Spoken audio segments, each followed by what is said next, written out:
जय गुलजू। तो hi everyone, आज की सुबह की शुरुआत हो रही है नाश्ता बनाने से। तो नाश्ते में मैंने वर्मिसेली बनाया, बहुत झटपट वाला बना बिकॉज़ मोस्टली थोड़ी सब्जियां भी नहीं थी और मूड भी नहीं था कि कुछ ज़्यादा फैंसी किया जाए। बिकॉज़ बेटे की तबीयत भी थोड़ी ठीक नहीं है, तो वो ज़्यादा क्रैंकी हो रखा है, कभी वो रोता है, कभी वो हंसता है, कभी वो खेलता है। तो बस उसी के मूड के हिसाब से सब कुछ चल रहा है यहाँ पे। अब एक्चुअली कहते हैं ना, जब बच्चा परेशान होता है तो मूड भी अच्छा नहीं होता है।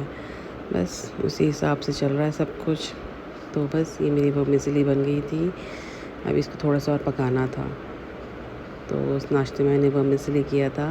बेसिकली आज मम्मी के यहाँ जाना था क्योंकि आज मेरी मम्मी का बर्थडे है। तो मम्मी के यहाँ गए थे हम लोग। उससे पहले मैं बेटे को डॉक्टर को दिखा के लाई थी, उसके बाद मम्मी के यहाँ गए थे। हरी शाम को साइकिल में बैठा रहता है, जब भी साइकिल में घूमने की आदत है उसकी शाम की। तो बस मैं इसे कह रही थी आ जाओ, तो ये रो रहा था कि नहीं आना है मुझे। फिर बड़ी मुश्किल से मैं इसे अंदर लाई और ये एक बिंदी का पत्ता है या कुछ है, उसके साथ खेल रहा था। इसको बहुत पसंद है बिंदी। हम लोग बस किसी तरीके से इंगेज रखा हुआ था कि रोए ना, कुछ ना करे। बस बेचारा बहुत परेशान था। अब कोई कह रहा है कि साइड वाला दांत आ रहा है।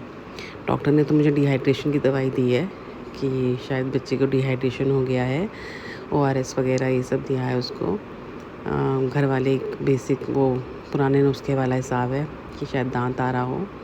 तो ये मम्मी का बर्थडे सेलिब्रेट हो रहा था। ज़्यादा तो कुछ फैंसी नहीं करा था हमने, बट सिर्फ केक कटवाया था। तो एक केक मेरी तरफ से था, एक केक बहन की तरफ से था। तो बस ये मम्मी और दुगू केक काट रहे हैं। दुगू, जैसे मैंने आपको बताया, बेचारा इतना क्रैंकी हो रखा है कि कोई क्या ही करे। बट जैसे ही उसने अपने नानू की आवाज़ सुनी, मीन्स मेरे मामा की आवाज़ सुनी, बस वो उन्हीं की तरफ देख के खुश एकदम, और एकदम शांति से देख रहा था कि cake, and he is waiting कि अब मुझे केक खाने को भी मिलेगा। तो बस मम्मी ने केक वेक काटा और सबसे पहले उन्होंने रौनक को ही खिलाया।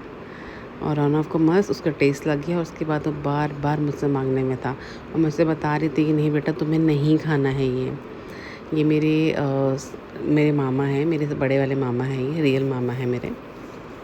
तो ये मेरे मामा हैं, ये मेरी नानी है, मीन्स मेरी मम्मी की मम्मी है। और इन दोनों का आपस का डिस्कशन चल रहा था, मैं ये नहीं खाती, मैं वो नहीं खाती। और ये मेरी बड़ी मामी है, ठीक है, जो मस्त कह रही थी नहीं मैं नहीं खाती हूँ, मैं नहीं खाती हूँ। बस इनका 24 घंटे डाइटिंग ही चलती रहती है। तो ये मेरी बड़ी मामी थी और ये मेरा बेटा था, जिसे और केक चाहिए था और हम इसे नहीं खिला रहे थे, बट स्टिल थोड़ा थोड़ा खिलाना पड़ा क्योंकि चुप नहीं हो रहा था, मान नहीं रहा था और इतना खुश हो जा रहा था उसके बाद, क्या बताऊँ। बस फिर हम लोग अपने घर वापस आ गए और मैंने डिनर में उसके लिए आज सूजी बनाई। खाना तो उसे 2 चम्मच ही था, बट स्टिल मैंने बनाया।